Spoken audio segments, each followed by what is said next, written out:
food markets only. Meet Susie Smart, she is so bright. On her blackboard you can write. She has a desk, she has a seat. What's your name, my darling sweet? My name is Susie Smart. She can talk! She can talk, but can she add? 2 plus 2 is 4. Cat, C-A-T. You can spell! Twinkle, twinkle, little star, how You recite! Press the button, she says a dozen things, complete with desk, blackboard, and seat. Susie Smart, sold at food markets only. What's this stuff? Some cereal. It's supposed to be good for you. Did you try it? I'm not gonna try it. You try it. I'm not gonna try it. Let's get Mikey. Yeah. He won't eat it. He hates everything. He likes it. Hey, Mikey. Hey, Mikey.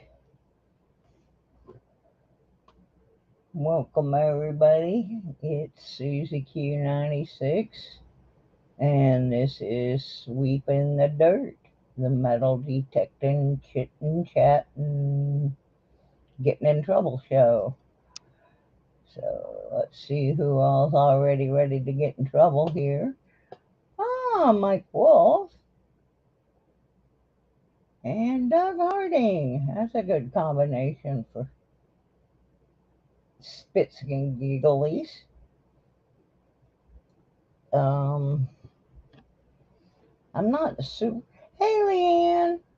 I'm not super energetic right now. It's not that I'm sick. I had a long day and I was tired. And I sat down in my chair and fell asleep. And I woke up like about 7 minutes ago. So you're lucky you're even getting a show, because I could have probably pretty easily just slept right on through. So I'm not fully awake yet. You added 5 pounds to the bag of trash. Did you go out with your metal detector and pick up some more for me? Oh, please, I don't want no more trash. We want to get rid of the trash we got. Oh, so anyway, like I said, I really need coffee. I was sound asleep until about 6 minutes ago. That's not good. Yeah. Anywho, it didn't look full. Oh, okay. Numis Mania. Howdy, howdy. Okay, so anyway, I'll tell you what, while we wait for just a couple of minutes for some more people to come in, hey, Hoovers, I'm going to run over here real quick and put on a pot of coffee, because otherwise I'm not going to make it through this show. I must have been really tired to fall asleep sitting in my chair. So let me run put some coffee on just real quick. Otherwise, you'll have to listen to me snore. We don't want that. Oh, my.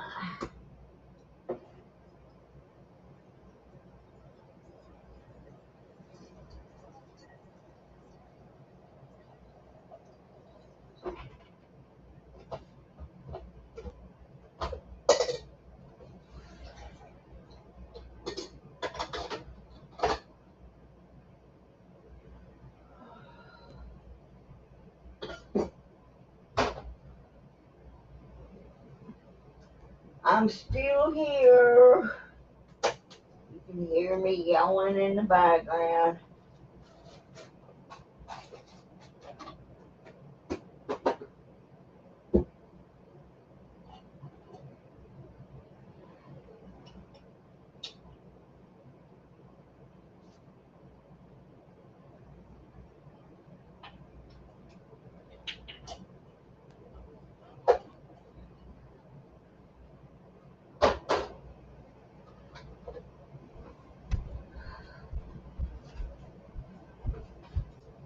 Alrighty.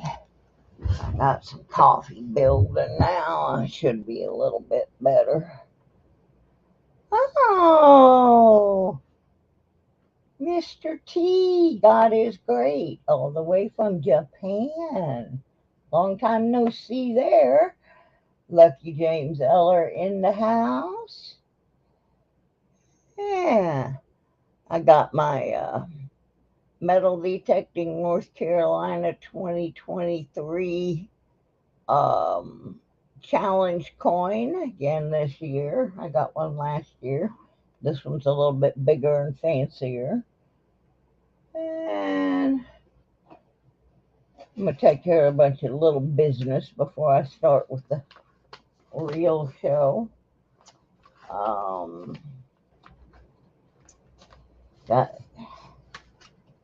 a few Florida metal detecting stickers. Now, some of this stuff I showed Monday night, but Monday night's coin show, and so I wanted to show it when it was actually on metal detecting. So we got us some Florida metal detecting stickers. They're pretty cool. And he also sent me a new shirt. Oh, Mrs. Tubbs. Okay. So anyway, he also sent me a new shirt because when I fell a couple of weeks ago, I tore my Florida metal detecting shirt, and I was heartbroken because I love that shirt. And he sent me 2 keychains, and I'm keeping one, and the other one will probably end up as a giveaway. But they're really nice. And so I got that, and then what else do I have? This is stuff that came with my North Carolina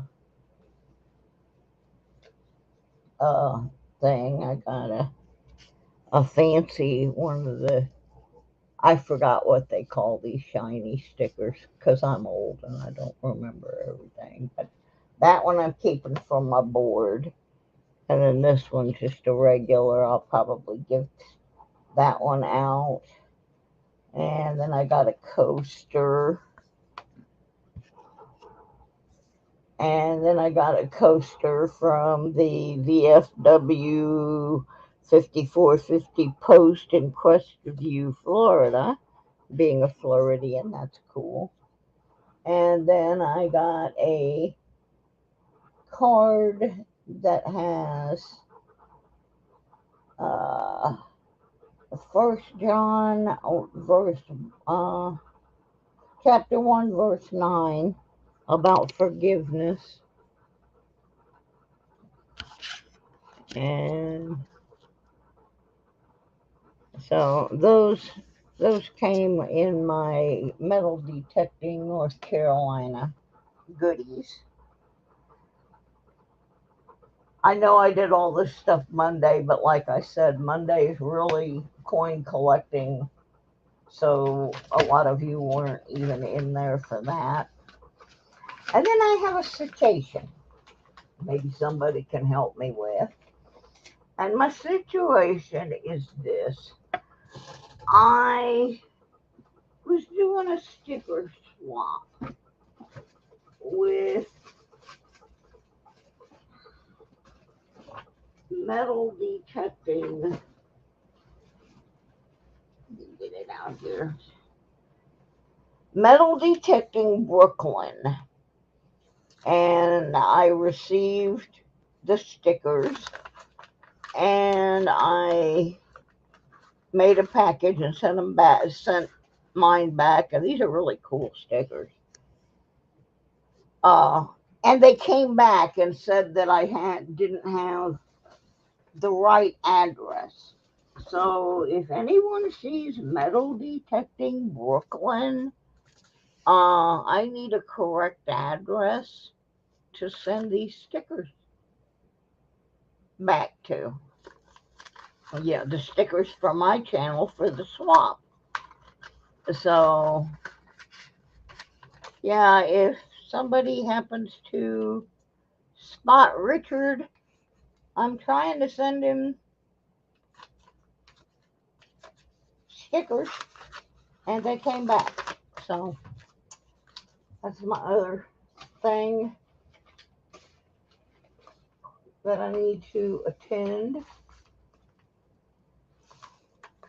So, yeah, that's kind of the mail call.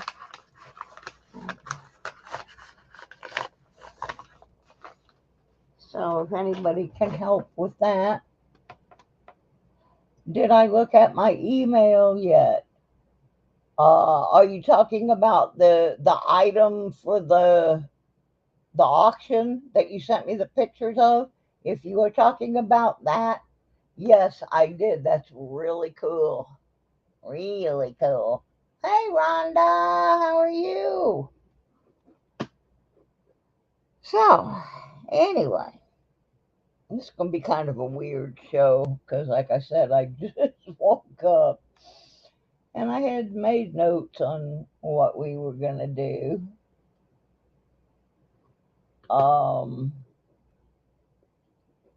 One of the things I want to talk about tonight, and I can't really fit them under either one of the cameras, is those of you who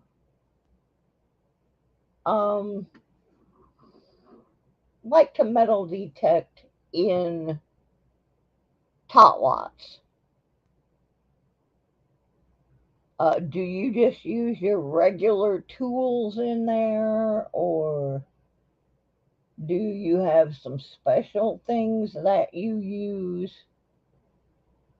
Because I have, it's kind of funny, but I've tried a bunch of different things, and my two favorite, oddly enough, things are garden tools.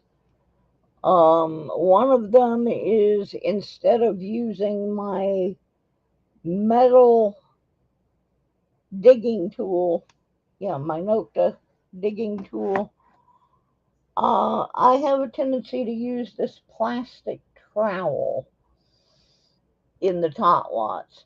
And the reason for that, it started out because I forgot to bring my digging tool, but a lot of times the things in the tot lots are little because they have come off little kids. And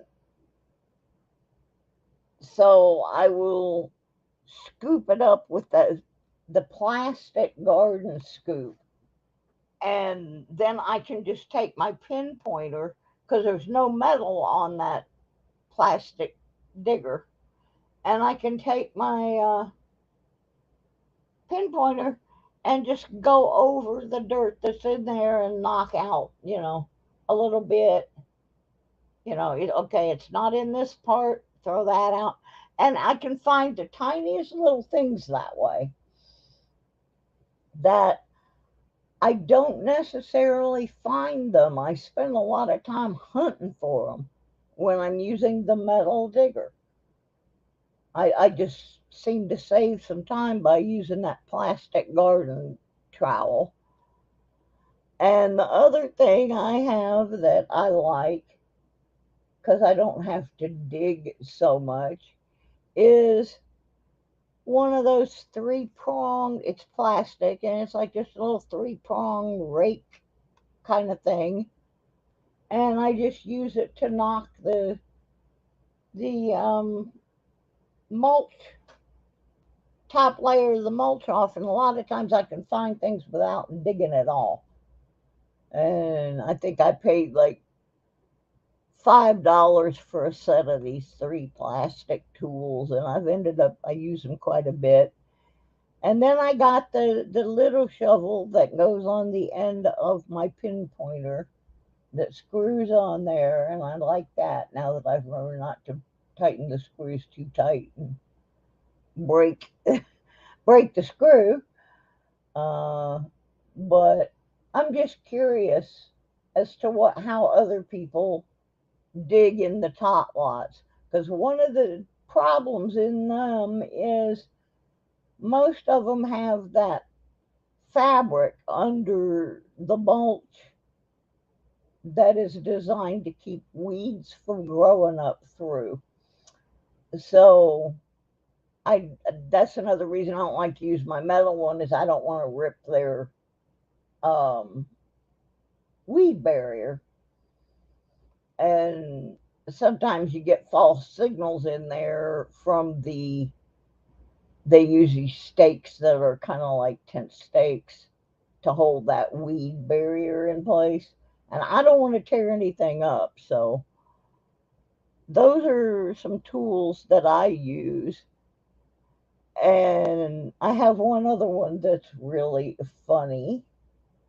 When I cannot, there's some little bitty thing in the tot lot and I can't find it, I'll take my plastic scoop, and I have from the Dollar Tree a $1.25 sand sifter that's made for kids to play with at the beach. And I will scoop up if I can't find it in the mulch, and my pinpointer's telling me there's something there, and my detector's telling me there's something there. I will uh, throw it in this little sand thing, and then I can see better in the mulch, and the smaller pieces of the mulch go through the hole. And I found a couple of earrings and little pins and things that way that were driving me nuts, which that's a pretty short trip for me, those of you that know me. So I'm just curious. I'd like to have some feedback from other people that detect in yeah.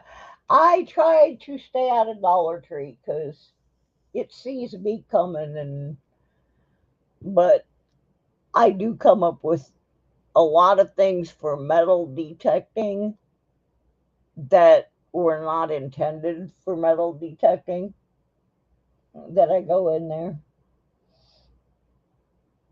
Uh, like over in the section where they have the things for phones. ABC, hi Donald. Um, they over in the cell phone section, they have these uh, screen protectors. They're just you peel it off of the sticky backing and you put it on your phone. Well, my screen on my simplex got cracked, and it's not like cracked all the way through where water is like going in it or anything, but I don't want it to crack any further, and I don't want water to go in there. So for $1.25, I found this pack of, it has either 4 or 6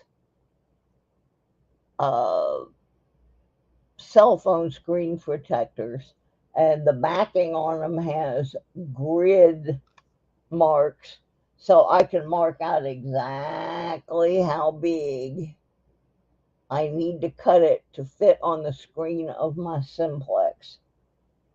And this it works great. It has not cracked anymore. It got cracked like almost 2 years ago, and so that's one of my Dollar Tree things that I use in metal detecting. And then I found another thing on the same aisle only down a little further, they have some things for fixing up stuff around your house. Nails and uh, tie wraps and all kinds of stuff like that. Well, I found these little clear plastic caps. They're supposed to go on the end of chair legs so that the legs of the chairs don't scratch your floors. Well, it just so happens they are the exact same size as the lens on a GoPro. Well, GoPros, even when you have them in the little cases, don't have a lens cap. Well, as a camera person, that drives me crazy. I want to protect that lens. I don't want it getting scratched up and stuff. So, as it turned out, that was the exact perfect size, and it's clear. And so I got a pack that had 4 of them in it for $1. Back then it was $1. It really was still a Dollar Tree. So I do try to find things in there that are handy for me to use in my detecting stuff. Like, I have bought little trinket boxes in there. Hey, furry. Hey, muscle shell. Yeah, I have bought little, like, boxes that you're supposed to put screws and bolts and nuts and stuff, and they're just the right size to fit into my finds bag. And so instead of paying $7, $8 for some little finds box or a little box to keep uh, stuff in, I'll go in there. I have a little tiny first aid kit that I bought in there that I keep in my bag because it seems like every time I bump myself, I cut myself, and then I need the first aid kit. And there's one other thing. Hardly anybody I know carries this with them.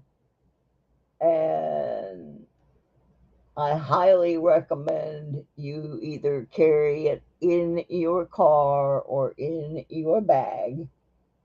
And that is a little bottle of eye wash. I was out in the middle of a cotton field in Georgia metal detecting, and I was using the big shovel trying to get down to where this relic I was digging was, and I hit a rock. Well, when I hit the rock, a whole bunch of dirt flew up into the air and it went in my eye. I mean, a bunch of it. And it hurt like heck. I was screaming. There was nobody out there to help me. I had consumed all my water from my water bottle. So I had nothing to wash my eye out with. So I went back up to the car, and in my car, I had a bottle of Visine, but it only had like about 3 drops in it, and that wasn't enough to clear the dirt. I didn't have any more water. And I mean, I had a lot of dirt went in my eye. So I went home and I got it cleaned out as much as I could, but I ended up having to go to the ER. And of course, in there, they have like the little eye cup that they put the solution in, and they put the cup over your eye and rinse it out real good. So I went to the drugstore, and it wasn't that expensive to get one of those, but I keep that in my car, and I always make sure I have some eye drops or eye wash in my bag, especially now since I have a serious eye problem. And I also ended up at the Dollar Tree in the tool section, found some clear plastic work goggles. And if I'm going to go somewhere where I think the dirt and the sand's going to be blowing around, those are big enough to fit over my glasses. And um, yeah, you really got to be careful about that. It's not something you think about until you're out there and you've got nothing. And I'm going to say I was about 15 miles from home. So I was really struggling. And that's when I made sure that I had that little tiny first aid kit from the Dollar Tree. It has a little squeeze pack of uh, antibiotic ointment, and it has like 3 or 4 band-aids and a gauze and an alcohol wipe. It doesn't have a whole lot of stuff in it, but it'll hold you till you can get home. And the same way with the Visine and the eye thing, it'll help you enough that you'll be able to see how to get home. I'll be right back. I'm gonna get my coffee now that it's ready.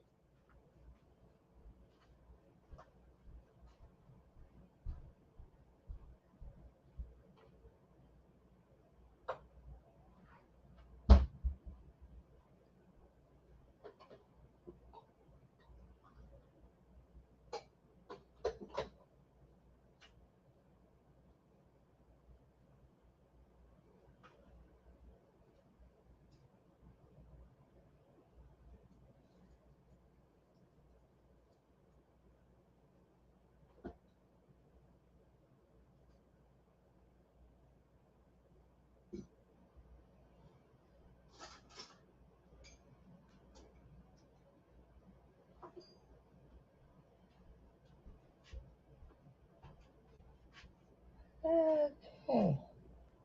So nobody gave me any more good ideas on what kind of tools to dig into the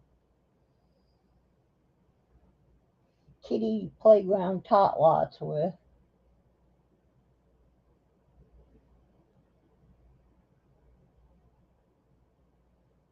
See, I always figured, okay, I'm wearing glasses. Nothing's gonna hit me in the eye. I was wrong. I was wrong. Oh yeah, I've had that happen before, Mike. Where he says I had a piece of rust fall into my eye yesterday. I used to work on race cars, and one of my jobs was I would do a lot of sanding and I would do a lot of spot welding, and then of course I was not the world's greatest welder, but I could spot weld something, and then the real fabricator would come along, and he would run the perfect bead and make me look stupid. But once in a while, I would flip a piece of rust up, even when I had eye protection on. Because what would happen is I would get it on my gloves or I would get it somewhere else, and then I'd go to flip my shield up and it'd be on my glove, and I'm actually throwing the crap into my eye. So yeah, I'm kind of an odd girl. I did a lot of things that were really considered men's areas. And I had people ask me, well, what are you, gay or something? Because you like working on race cars. I said, no, I just grew up around it. There was My little neighborhood that I grew up in, I can think of 1, 2, 3, 4, 5, 6, 7 race cars in a 4-block area. It was just something. One of them was built in my backyard by my brother and one of his friends. My brother was not a good race car. I think he liked more tinkering with it. Oh yeah, definite tomboy, fishing, all that kind of stuff. But I'm glad that I learned all the different things that I learned. And I also learned like a lot of really girly things like sewing, and I learned how to do upholstery from my mom, and wallpaper hanging and cooking, and it's one of the positives of growing up poor. And a lot of people say there's no positive of growing up poor, but yeah, there is actually. And one of them is that out of necessity, you learn how to do a lot of things, and you learn how to appreciate more of what you got. I remember patching shoes, getting. Of course, back then they didn't. They have this glue called shoe glue or shoe goo that you can fix your shoes with. Well, that didn't exist back then. We go out and get in my dad's tar, his roofing tar, and put a patch on the bottom of a shoe because we had a hole in it and didn't have enough money to go get another shoe. So, yeah, that wasn't unusual. But yeah, every time I'm in the Dollar Tree, I'm looking at something different. I'm looking at a way to use the products in a different way than what they're trying to sell them to me for. It's just the way I am. Okay, now up here at the top of the screen, I believe I have pasted or pinned a link. And that link is the comment video to win a Vulcan 360 precision metal detecting pinpointer. I left the word pinpointer out by mistake, but anyway, the giveaway is November the 1st.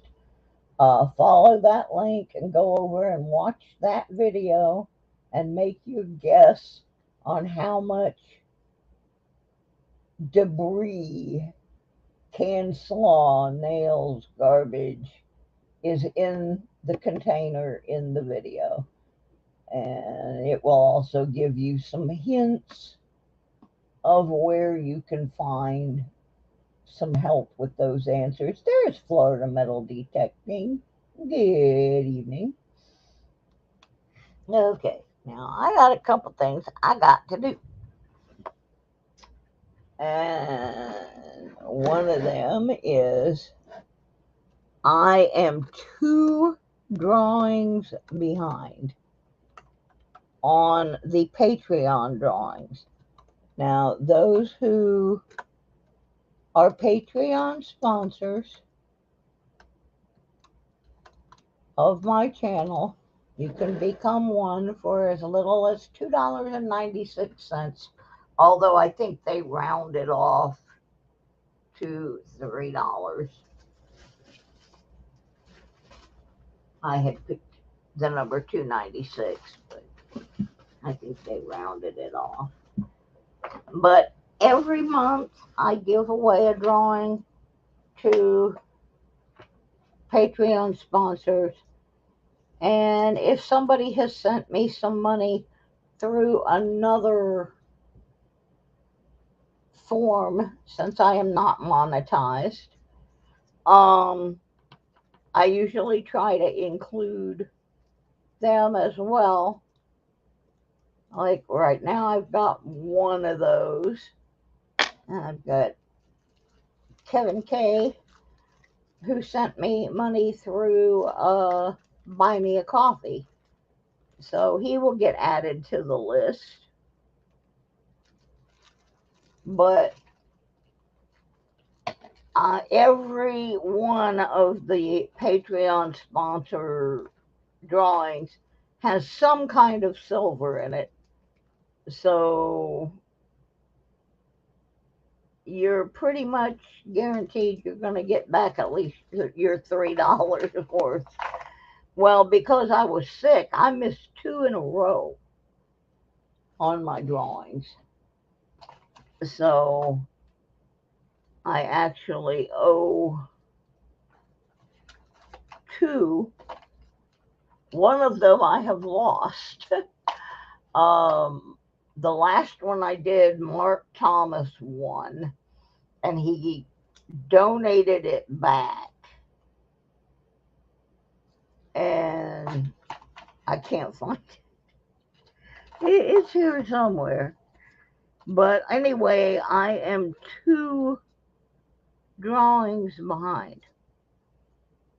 So there will be 2 Patreon drawings tonight.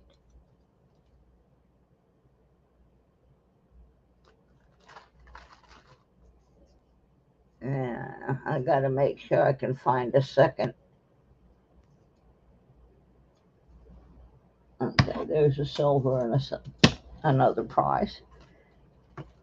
I've got to find another silver.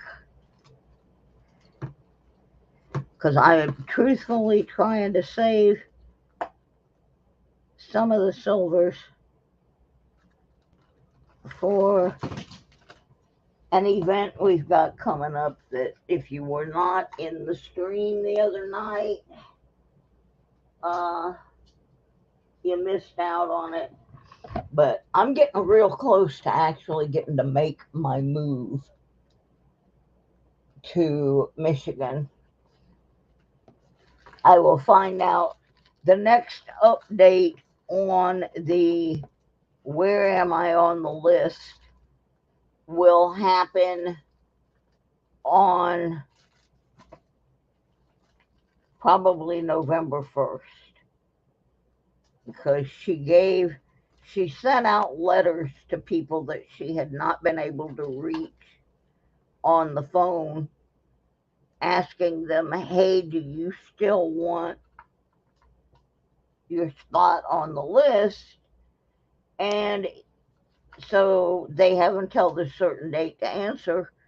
And then if they don't answer, then they're off the list.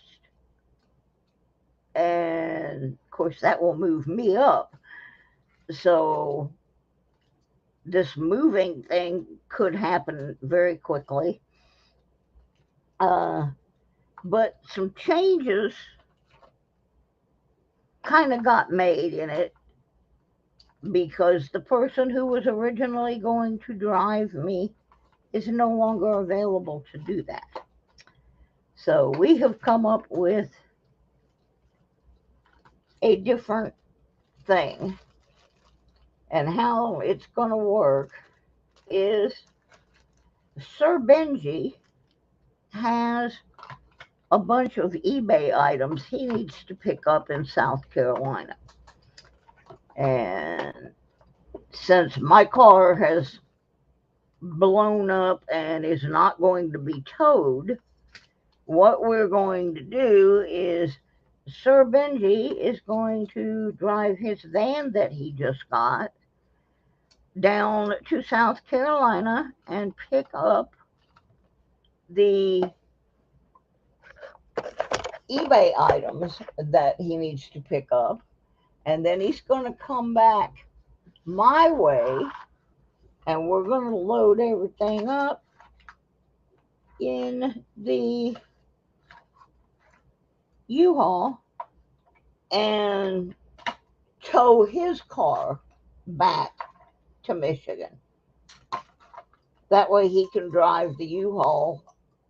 I mean, I can drive, but I can't drive for long periods because of the problem with my eye.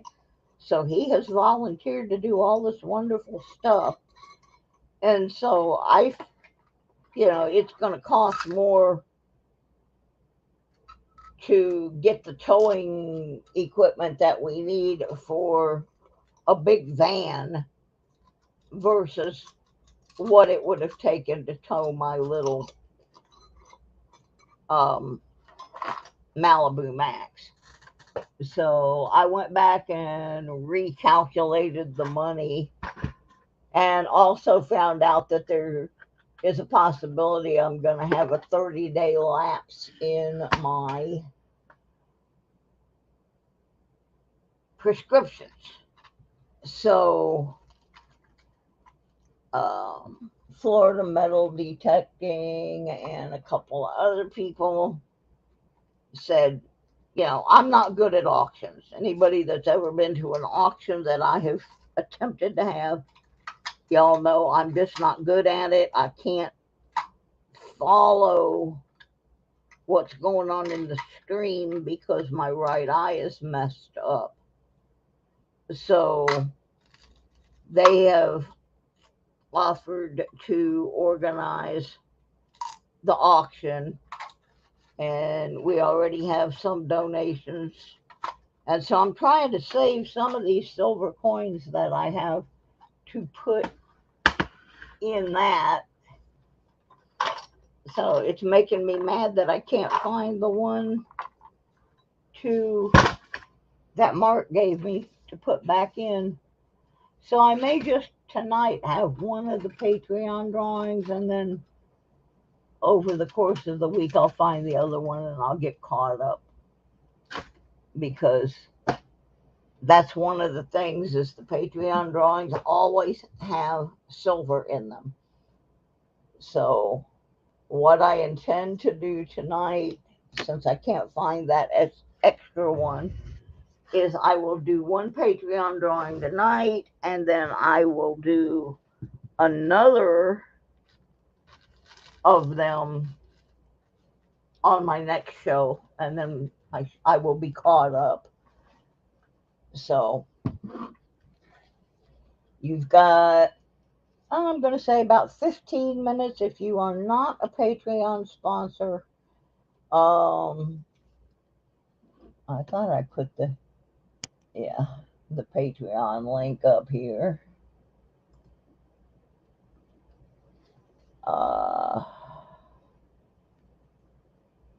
So, and it's in the stream.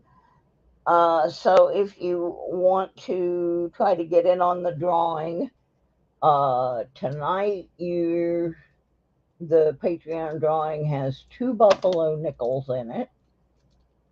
And if I wasn't so blind, I could tell you the dates, or if they have dates.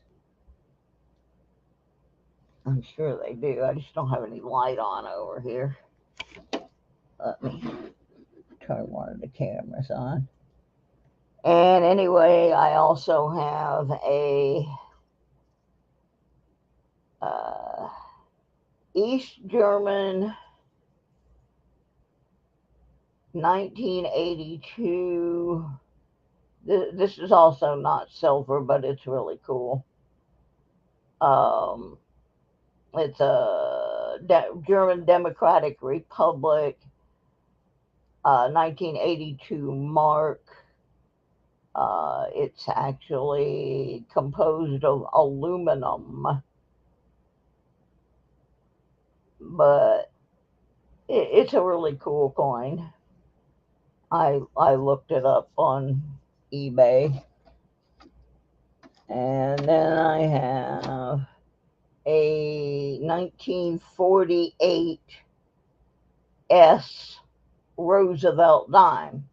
So there is a little bit of silver in there, and a couple other cool coins that, like I said, it's only $2.96 a month to sponsor the channel. And I looked up, there's Mr. Benji. There's my chauffeur. Um, I looked up today how far away I am from ever getting monetized. And the only thing keeping this channel from being monetized is we don't have enough watch hours. Because watch hours, unlike subscribers, watch hours scroll off. And so I've only got 1,525 watch hours. I've got way more than enough videos. I've got way more than enough subscribers. But I need people to go and load up some of my playlists. Now you can't mute them on YouTube, but you can turn the sound down on your personal device and it still will count the hours. So that's the only thing keeping us from getting monetized. But anyway, I have all those other things. I have Patreon. I have Buy Me a Coffee, PayPal, Cash App. Yeah, if you want to send money, and there's all those different ways. Yeah, somebody asked me why I didn't have super stickers and all that stuff. Well, you don't get to have that stuff until you're monetized. So that's the answer to that.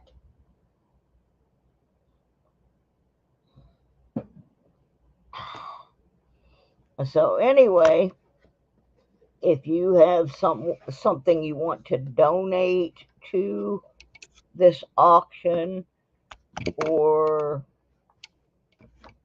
you want to contribute to help mailing the things out or whatever, you can get in touch with Florida Metal Detecting. And I don't have an exact date. I will have much more information as of November 1st.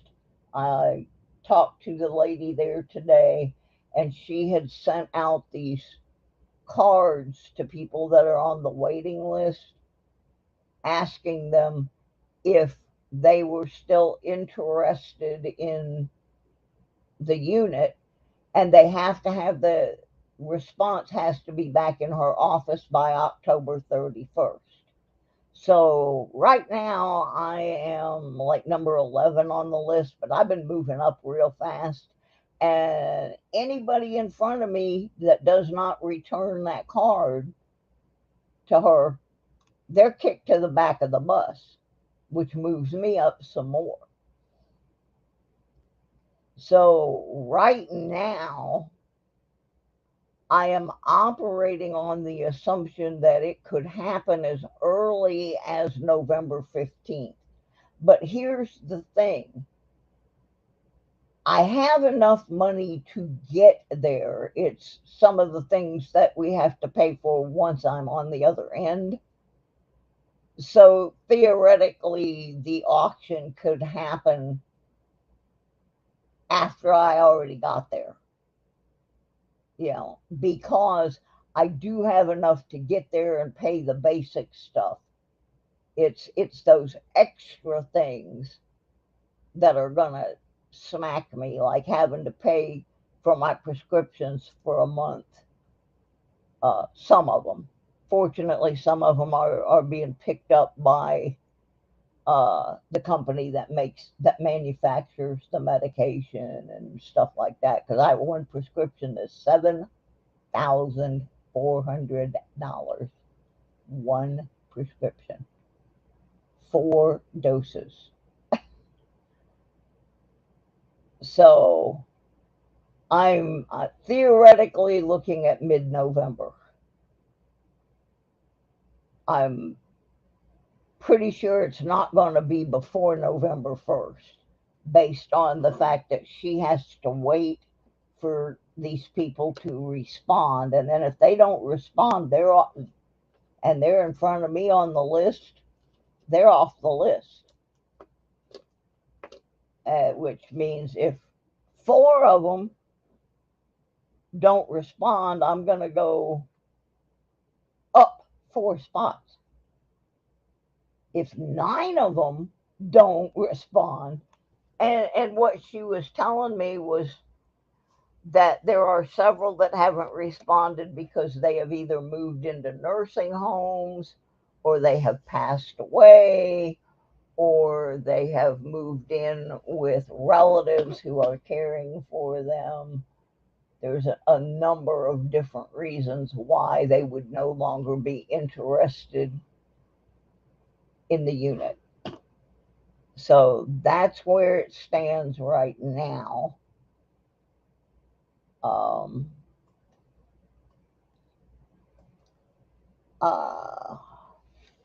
I'm trying to compile a list in Excel of things that are being donated and who they're being donated by. That way we don't have to send them all to me or send them all to somebody. They can just send the picture, and then they can ship it to whoever purchases it.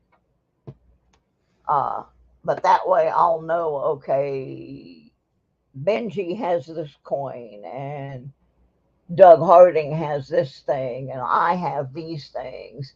And that way we'll have a list of where everything is. So we know who's supposed to be providing the photo and who's supposed to be providing the mail, etc., etc. You guys have no idea how much I appreciate this, because Sir Benji asked several people to help with the auction, and they were all, for whatever reason, too busy, or just, don't like me or whatever, But the other night, a whole bunch of people put their little heads together and said, hey, we can do this. It's just, when I got sick and I had to have 2 heart surgeries instead of 1, and I blew up my car, it kind of interfered with me selling things and making the full amount of money that I was going to need. Like, one of the things I needed to do, we have a music store here in town, but the music store in our town is focused pretty much solely on bluegrass and old time music. And I was going to sell some of my music equipment, but there's not a market in this town for the kind of musical instruments and equipment that I own. I play oldies and classic rock and blues, and I mean, me walking into this place with 2 Dean electric guitars. Deans are kind of known for being heavy metal guitars, even though that's not what I use them for. But there's no place here for me to market the items I have. So I was going to have to go to like Winston-Salem or some other town 80 to 100 miles away in order to find a place to sell this equipment. And I can't carry this stuff on my back, and the car's dead.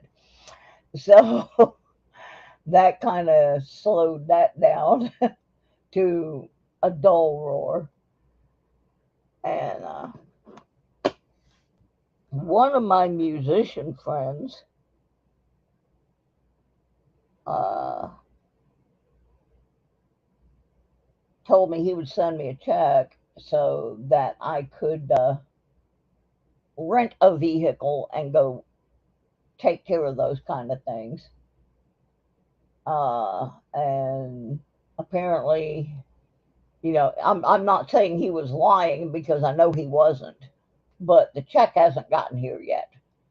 And it is because I asked him, I said, now, is this strictly a donation for the move? And he said, no, this is a donation for you to go do things you need to do that you can't get done because you don't have access to a car. Like going to the music store and trying to sell these items, or hauling stuff away from the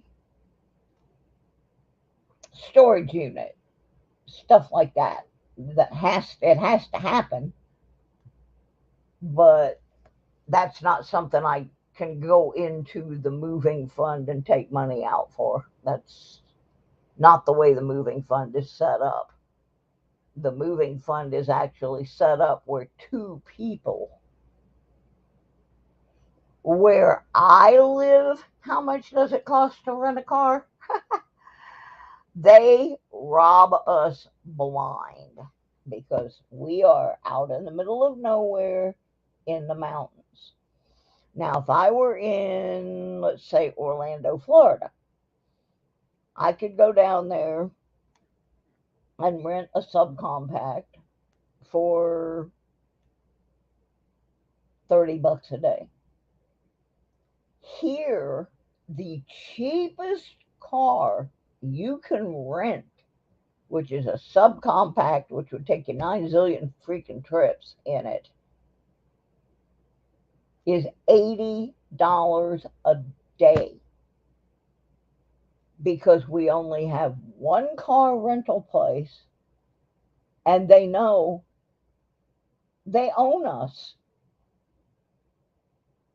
And the U-Haul, they're real tricky there, because almost anywhere else you can go to U-Haul and you can rent a cargo van for $20 a day. Our U-Haul does not carry the cargo vans. They do not carry the 10-foot trucks. They make you start out at the 15-foot truck because they know you can't get anything anywhere else. But yeah, to rent a car for a day, even a little car up here in this area, we do not have a Home Depot.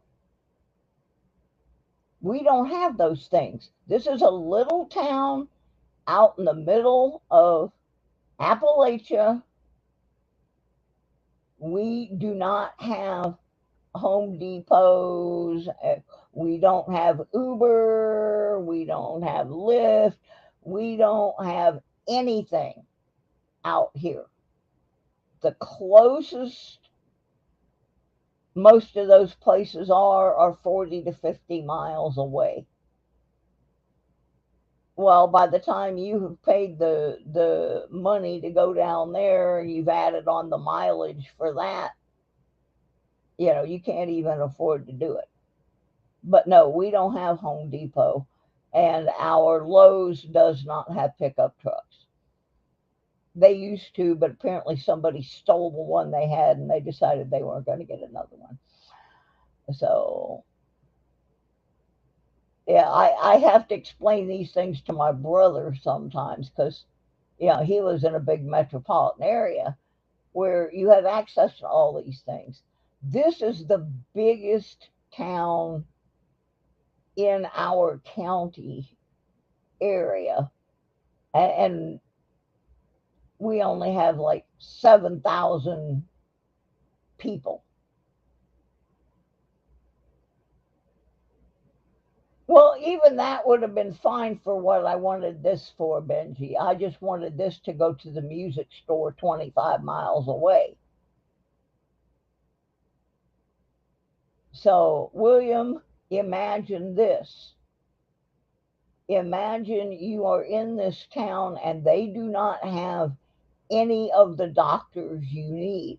So you have to call medical transport and ride 2 hours each way to go to a 15-minute doctor's appointment. This is what I deal with. I would have never moved here. Hey, Mike the Greek. I did not intend to move here. I just happened to be here when I got sick, and so I got stuck here.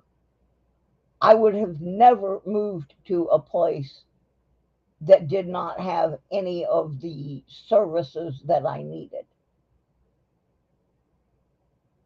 But I got sick while I was here, and what happened was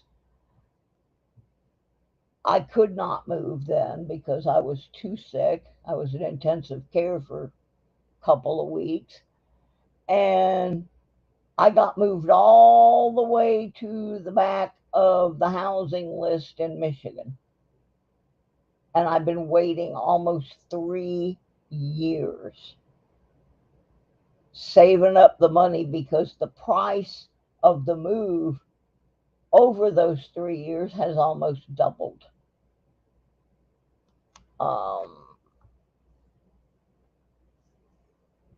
Because of COVID and different reasons, it has almost doubled.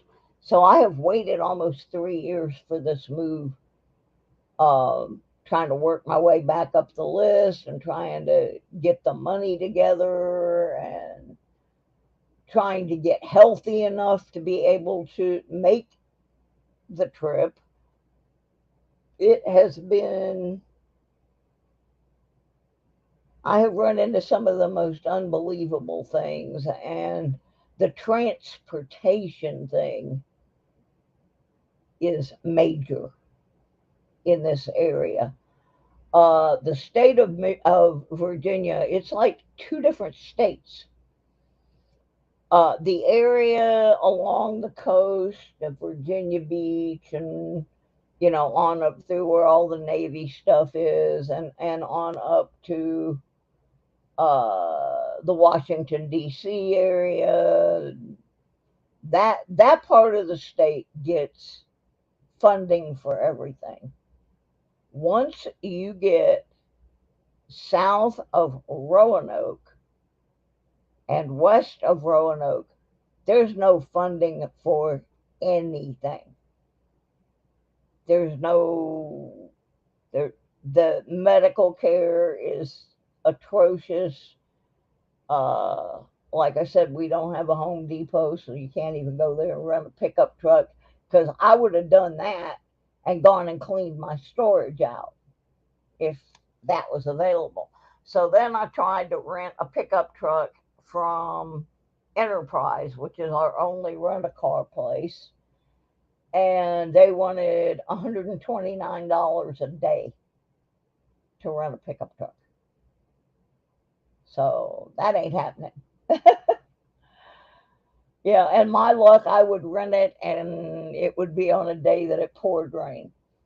So my friend said he would send me some money so I could go rent an SUV. Yeah, I would have a lot better luck. And unfortunately, the closest Amish community is about 80 miles away. There are some Mennonites up the road, though. I can maybe ask them. But yeah, I mean, seriously, I told my friend when the check didn't show up, I said, you have to remember that it takes the mules a while to push those mail trucks up these mountains. I mean, things just don't. It's like I'm living in a whole different country. Yeah, if America has a third world vibe anywhere, it is in Appalachia. It is in the Blue Ridge Mountains. We still have hundreds of people around here who live up in these mountains who have no electricity. They're still carrying water from streams. They're I have a doctor who makes house calls. And the reason she makes house calls is that there are still so many people who cannot get transportation into town to go to just the regular doctor just for a checkup. This is the most awkward place I have ever lived in my life. And the saddest part about it is that the people that live here think it is normal. They think it's like this everywhere because they've never been anywhere else. They really don't, like I've been asked a bunch of times, somebody will see something, a mention on one of my Facebook posts about Uber or Lyft or Door. We do have DoorDash. Somebody finally got a DoorDash thing going because there are so many people that couldn't get anywhere to get food. And our local Walmart for $12 a month, and then a fee for every order will deliver your groceries. But I mentioned something about Uber one day, and these people had no clue what it was. None. They just don't. This is a place where, unless you live right in town, you're lucky if you can get cell phone service and internet. Somebody else watches Eli Yoder. I love Eli Yoder. Oh my God. Yes, I know exactly who he is. I watch him almost every day. Oh, that is so funny that you know who Eli Yoder is. Eli Yoder is a guy who was Amish. He was raised Amish, and his dad had a lot of problems with the Amish church, and they tormented and humiliated and embarrassed his dad to the point that his father took his own life. And Eli started actually reading the Bible and found out there was a lot of things in there that the Amish don't tell you, because if you know anything about the Amish, their Bibles are written in Old High German, and they're really encouraged not to read it. They're just taught to mimic, and quote it. But he was pretty incensed about how members of his family were being treated, so he left the Amish and started his own ministry and became a truck driver. And he's just the funniest character. Yeah, and a lot of the things that he says are not preachy. It's just how somebody raised Amish looks at non-Amish things now that he's not in it anymore. And he is so funny. And I've never found anybody else that watched him before besides me. And it figures it would be Furry that would know who that was. But yeah, probably get me there faster. Get one of his brothers who's in the Mennonite church to drive me in one of their buggies, and I'd get there faster than something out of Galax, Virginia.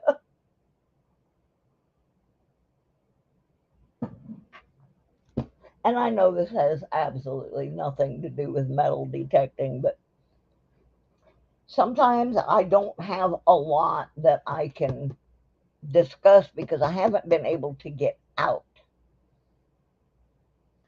Today would have been an ideal day. The temperature was good. I felt good. But unfortunately, I had a home help aide here today helping me. So I could not go. I had to stay here and work on this stuff, but she's helping me get things sorted out that I need to get rid of, and she's helping me get stuff to the dumpster, and she's helping me pack boxes of things that have to go to Michigan, and so I could not go out today. I wanted to really bad because I have a place that's within walking distance that I could have gone detecting, but it just didn't work today. And for the week before this, it has been. Yes, we did get the pencil out of the printer. That was one of the other things. My printer is rather large and heavy, and I accidentally let a pencil. I had laid a pencil up on top of it, and I knocked it down, and it rolled down into the mechanism of the printer. Well, I was afraid if I tried to pick the printer up, I was going to either A, hurt myself, or B, drop the printer and hurt it.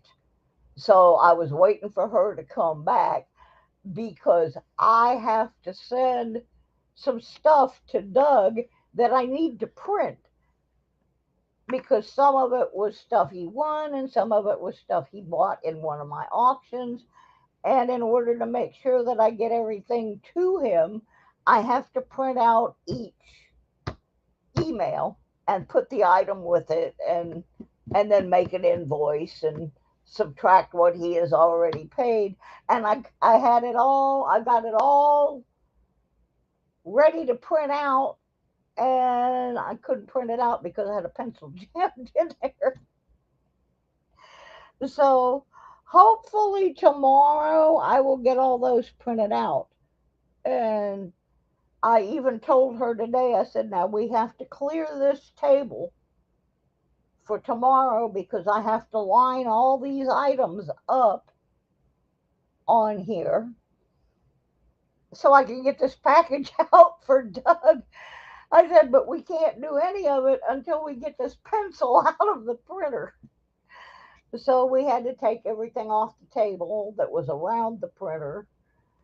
And we finally got the printer where we could flip it upside down and the pencil rolled out. So, yes, Doug, we did.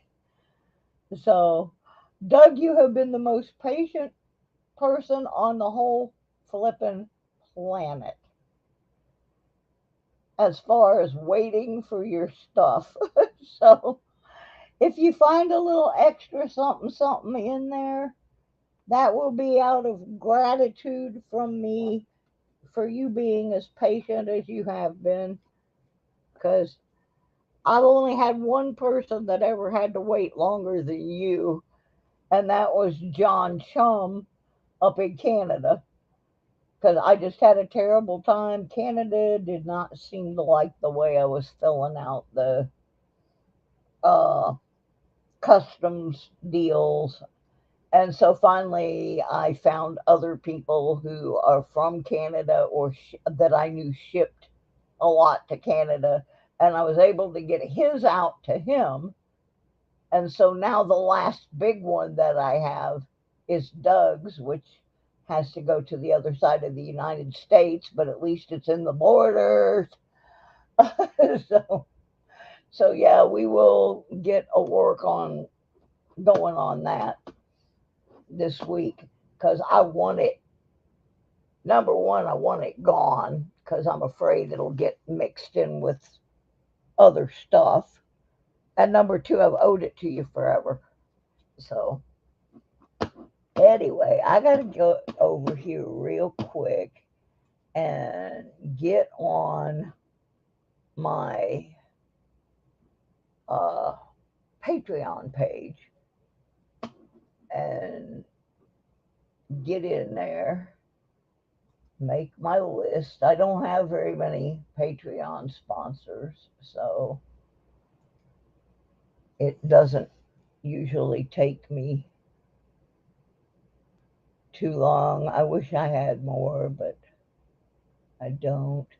Oh, and I want to congratulate my friend Robert Ferguson, who amazingly topped 35,000 subscribers. And anybody that watches Robert knows he is like so laid back, and he's not one of those guys. He doesn't even ask people to subscribe or anything. He just does his stuff. And he's got 35,000 subscribers now, which is absolutely flippin' amazing. Oh, and by the way, M3 put 2 videos up today. He put up a short and then we put up one of his, how it was supposed to be how I have him trained, but it's more how he has me trained. You want to see a cat close drawers on command? He'll do it. He will do it for you. It is so funny. Where am I? Trying to get to my link to my Patreon where I can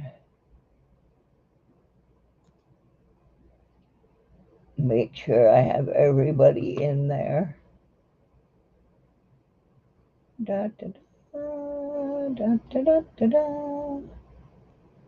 Instagram, Patreon, there we are. I have an Instagram. I don't even know how it works. I don't even use it. But it's there.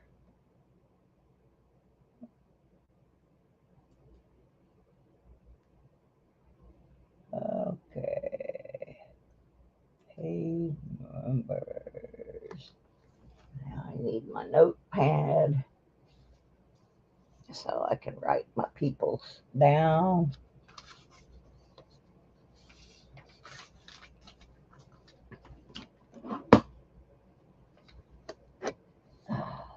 Okay. So you still have a couple minutes if you want to become a channel sponsor for like $3 a month.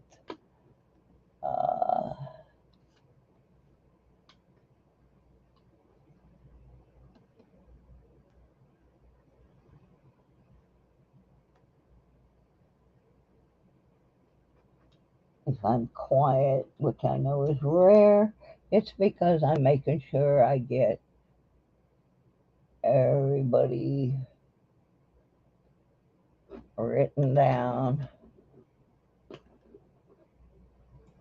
because some of them aren't active anymore.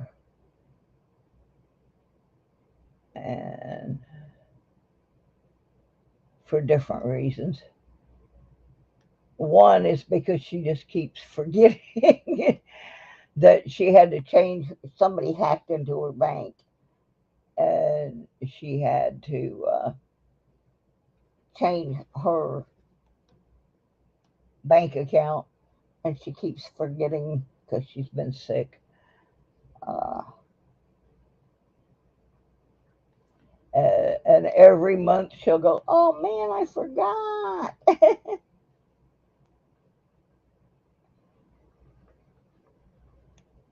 And that is my friend Dawn, the metal detective. She's been really sick for since last year, since we went down to Florida. Oh, and I had somebody call me out on that the other day. Well, you had enough money to go to Florida. And I'm like, excuse me, I didn't pay for that trip. Dawn paid for that trip. She was already going. And her aunt lives like 40 miles from my brother. So she asked me if I wanted to go see my brother, who had been very sick. So I didn't even pay for that trip. I paid for one night at the motel. There's this little cheapy motel that I just love staying there because the people are just so nice, and it's within walking distance of one of my favorite beaches. But other than that, she paid for everything. She paid for the gas, she paid for the other hotel rooms, she paid for everything. So uh it kind of made me mad. Somebody called me out on that. Yeah, my brother was quite ill, and people sometimes they just want to, they just want to mess with you, and they shouldn't. They should mind their own. But I have the receipts, and it because I kept all the receipts because I knew somebody would. I just knew somebody was going to do that,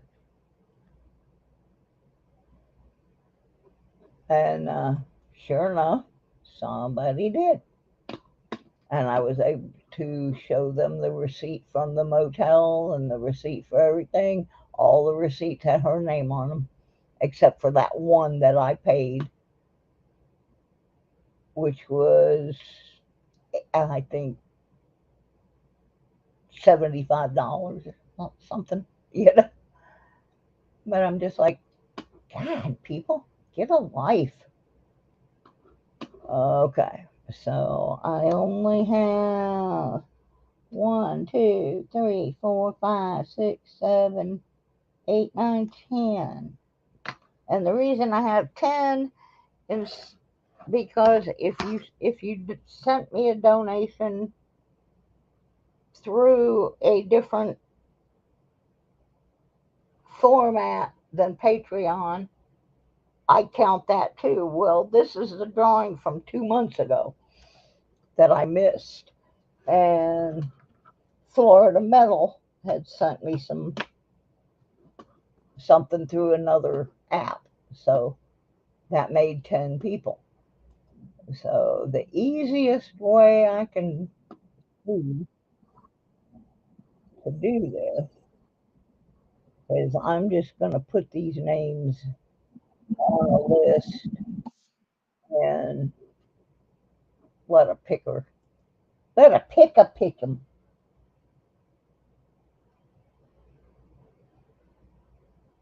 Where are we at here?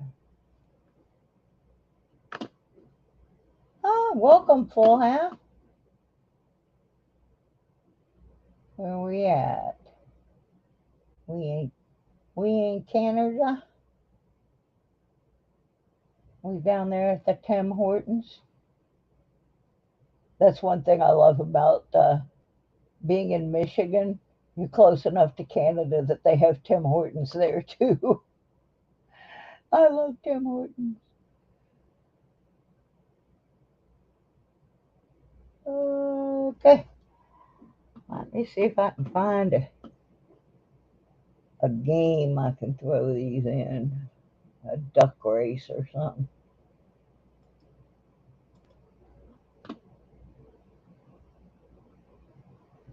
Duck race.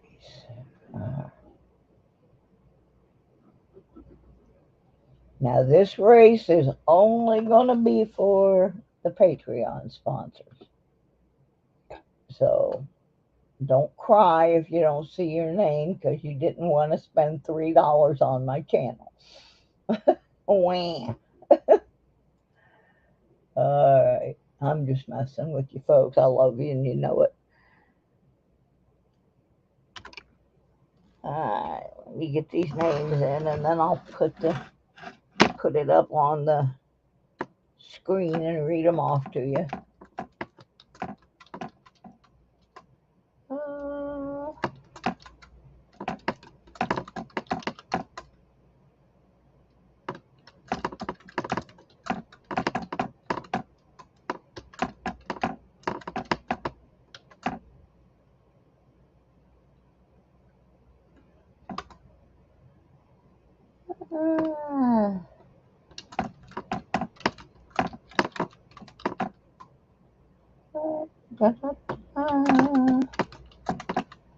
And for those of you who were asking where Mark Thomas has been, there's nothing wrong with him. Somebody had started a rumor that he was sick, but that's not it. He moved, and when he moved, he decided that he was going to take a little time away from helping 9 zillion channels on YouTube and actually get some metal detecting done.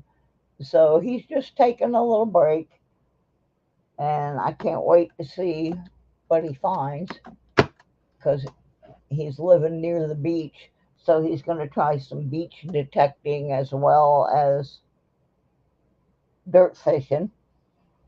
But he's fine.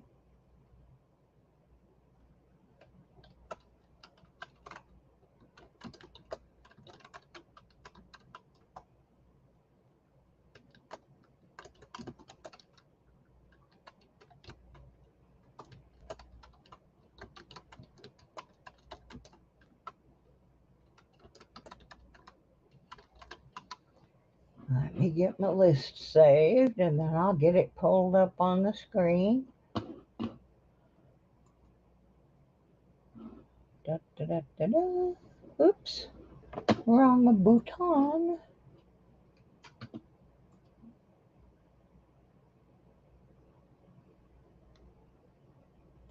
Share screen. Online duck race. What the heck is that? Oh, they've got ads on the duck race now. So let me get rid of the Amish taxi.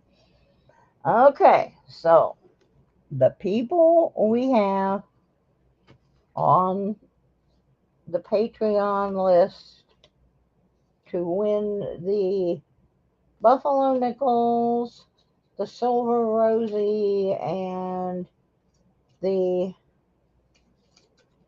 1982 Germany Democratic Republic coin are the following people: Silver Slinky, Doug Harding, Kevin Kay, James Huffman, Furry Planted Coins, Mark Thomas. There's one person on here doesn't want me to say their name, but if they win, the last time they didn't even claim the prize, so who knows? Cynthia Swearingen, my friend Susan Berman, and Florida Metal Detective. So those are the people that are in this race.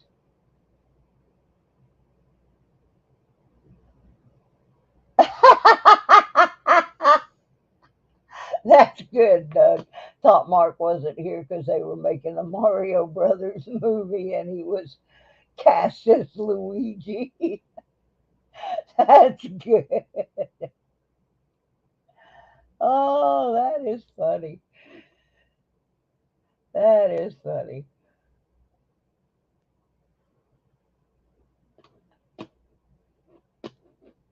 Okay, let me get up here where I can set the time and everything. We're gonna make this a real short race, cause yeah, because it's after 8 o'clock, and I said I was only gonna stay on an hour, and it's been an hour and a half already, and we really haven't talked that much about metal detecting. We did a little at the beginning, and then I kind of get off track sometimes unless I have my show planned. And tonight, because I fell asleep in my chair, I didn't have anything planned. I did good that I got up. All right, so here we go. We got 10 little duckies in a little bitty row. We're going to push the button and somebody going to win a little prize. So, uno, a dos, a one, two, three, cuatro. Come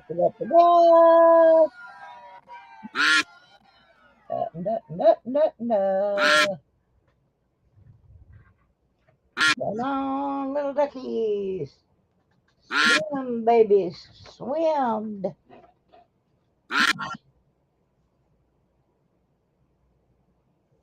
Get that swimming done. Yeah, it just doesn't seem right without Mikey. Because I keep waiting for the pink poopy thing to pop up. He used to do that all the time. I miss my boy. He was he was special. Always there to help me out. And he just was special.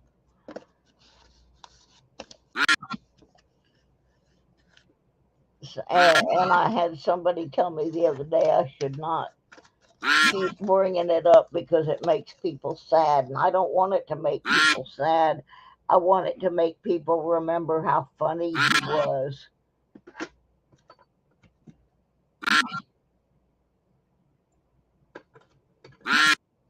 Okay, here we go. Now everybody's making a big run for it. Da, da, da, da, da, da, da, da. Is our winner, Tina. Good job. Yeah, we do. We laugh at all the good memories. I was in a completely different channel yesterday, and somebody said something about chicken tenders. Well, you know what happened? At least 5 people came out with children tenders because that was what Mikey's autocorrect changed it to one night, and we never let him.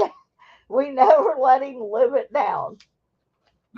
But I kid you not, when somebody said something about chicken tenders, at least 5 people brought up the children tenders. It was just too funny. Oh, and for those that were not sure the other night, she hasn't decided for sure yet, but Mikey's mom is talking about continuing his collection, and because she knew what things he liked, she'd take him to the coin shows and everything. And so after things get a little calmed down with what's going on with her, she may be joining us on the coin show on Monday nights. So, and she is just as sweet and cool as Mikey. So, I'll let you know when I know more about that. But she's just trying to decide how much of it she wants to keep following up with, because Mikey had so many interests and things. And if you wonder what's going on, I dropped the coins as I was putting them in the envelope, and I'm trying to find the buffalo nickels. I just found the rosy dime in the trash, so that wasn't good. I found the German coin. Okay, and there's the nickels. Okay, so I have everybody's in the bag now.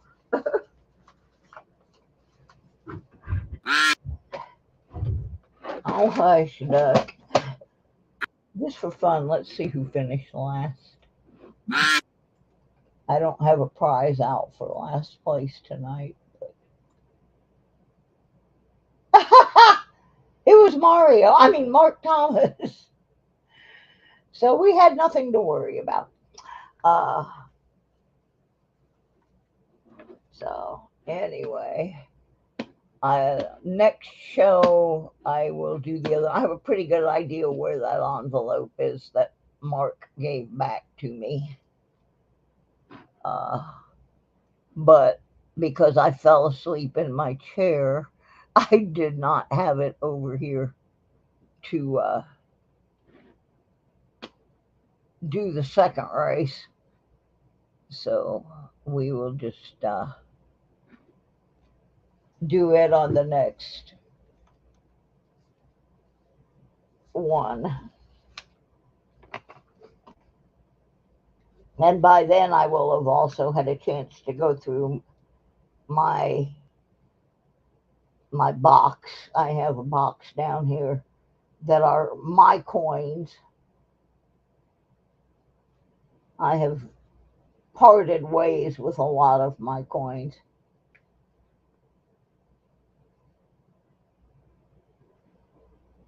Because, I love my coins, don't get me wrong.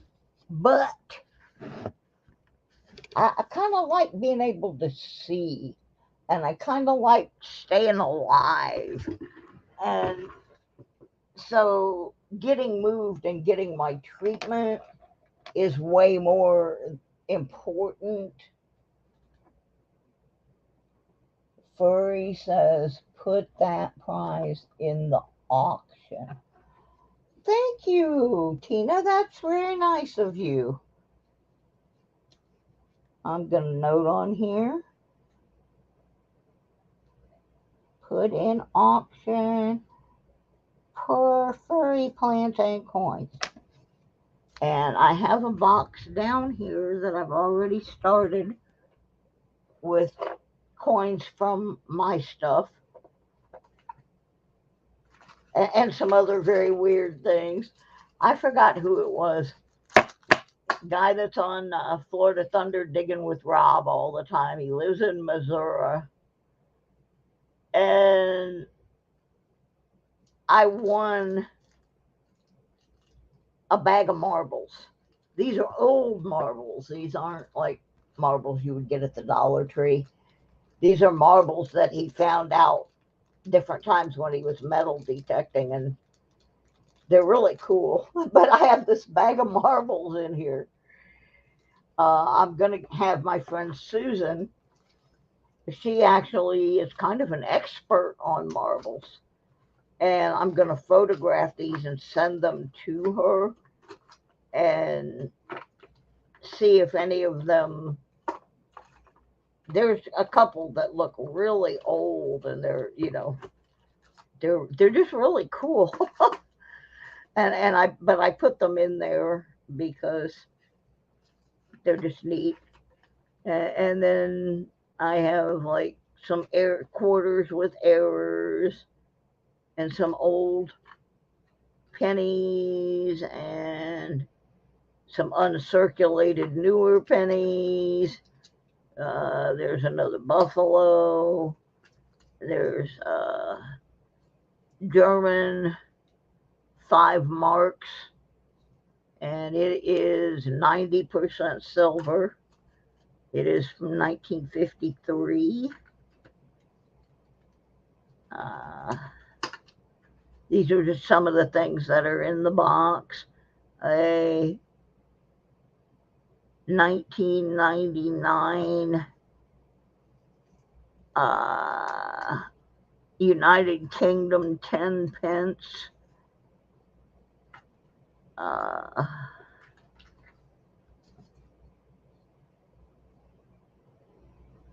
Some Mexican 70% silver. I've got a 925 sterling silver ring. Oh, it's a blingy ring, but it is sterling silver. I've got a copper round. I got a Benji. I got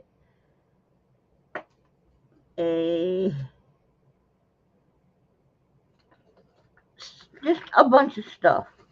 What's in this envelope? Oh, it's a whole envelope full of just mixed Wheaties. I'm just putting things, as I find things, I'm putting them in that box. And if they only bring $1 in the auction, well, then they only bring $1. But the idea with some of them is that I can put all these smalls together and make a nice little package, where you win a bunch of. Well, thank you, Full Half. Appreciate you coming in.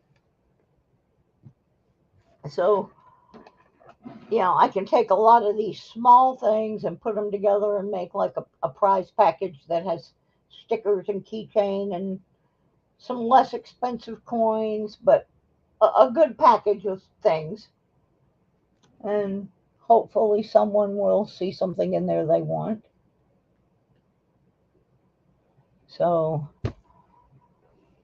anyway, I have a very late night tonight, so I am going to get off here because in the course of all the work we did today, plus I am selling vintage 45 records on eBay, and it takes a lot of work just to prep one. First you got to get the record out and you got to look it up and see if it's worth anything. Then you got to play the record to see if it's in any kind of condition that anybody would want to buy it. You got to clean it, you got to photograph it, you got to look up all the info on it, you got to list it. It takes a long time to list one record. So far, I've gotten 2 out of 2,000 listed. However, the very first one I listed, I just pulled it out of the box. I couldn't even find a comparable price for it online. It was so rare. And I sold that record within 1 hour for $195.50. So I have one right now I lowered the price from 110 to 100 today, but it's got people watching it. So I'm hoping that one will sell. I have a lot that are valuable, but they just take a long time to list. Because, like I said, you have all those steps you have to go through if you're going to really get the money that they're worth. Now, I got a whole bunch that are just, they're going to be put up as lot of 25, jukebox specials, But there are some records in that box that are worth up over $100, and I know it. So, and then I have 3 other boxes of things that have to get listed to go into my eBay store.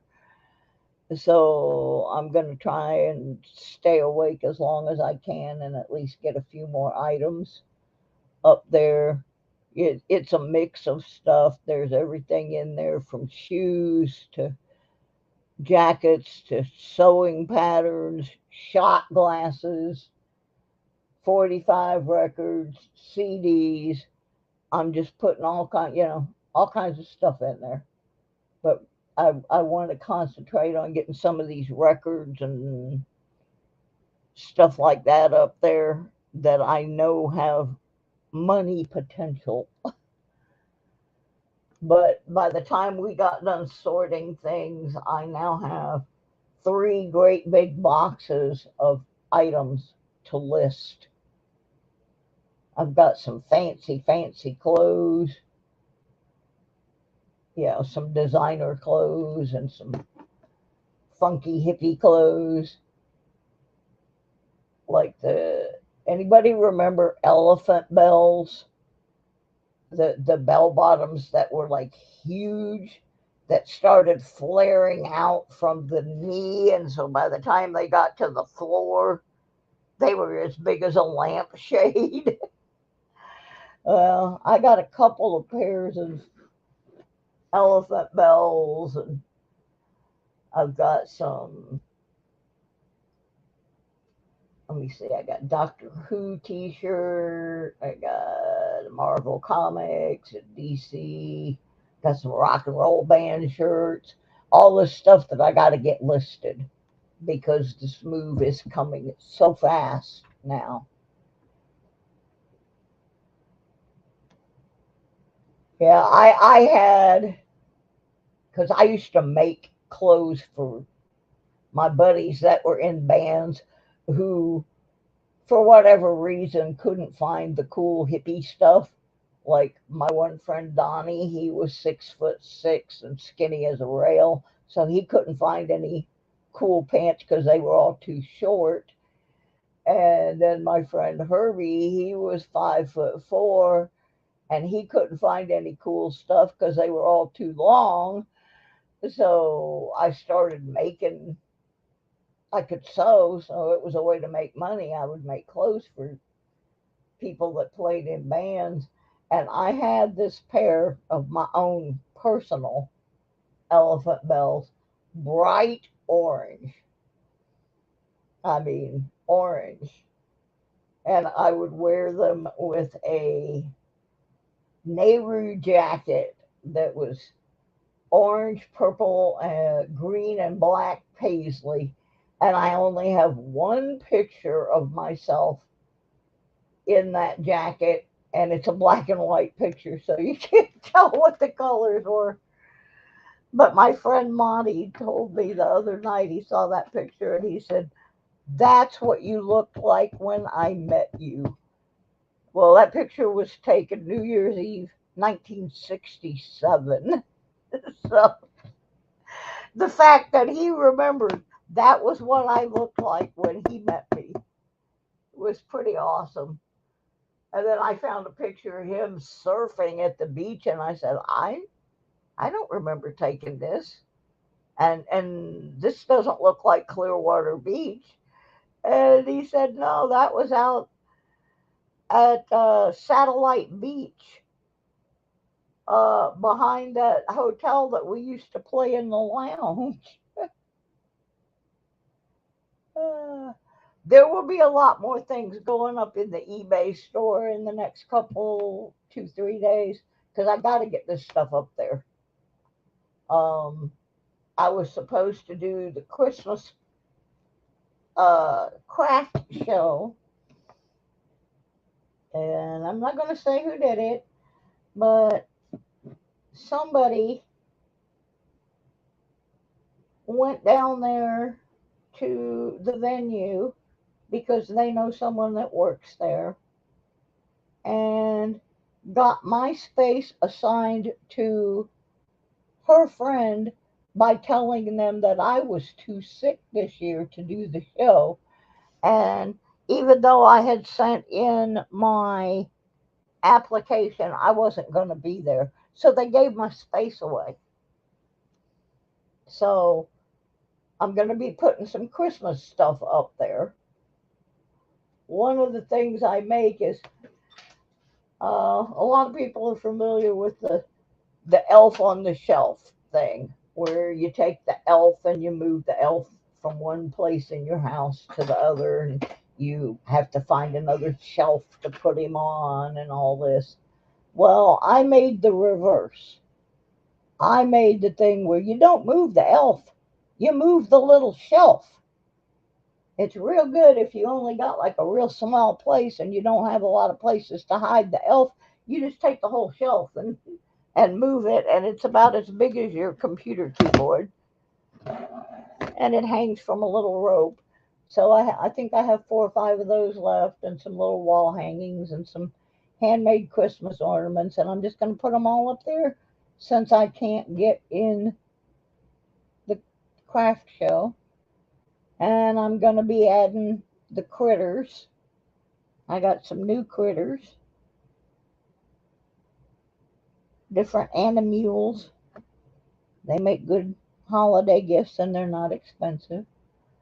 So, but I got to get busy on getting some of this stuff listed. So that's why I went ahead and made coffee earlier, because I'm going to probably be up until about midnight trying to at least get records photographed. So anyway, we got one caught up on the Patreon thing, and we got again, if you have anything that you need to know about the auction, get a hold of me, Sir Benji, Florida Metal Detecting, and we'll get you hooked up on that. And try, like I said, after October 31st, I will have a much more firm date on when I'm moving. But the lady at the complex has to wait and give everybody who was on the list an opportunity to reply. So I can't, I can't do anything until that deadline. And then she'll be able to tell me exactly where I am on the list. So that's how it's working. Again, if y'all would go over and watch some of my videos, if we could get the watch hours,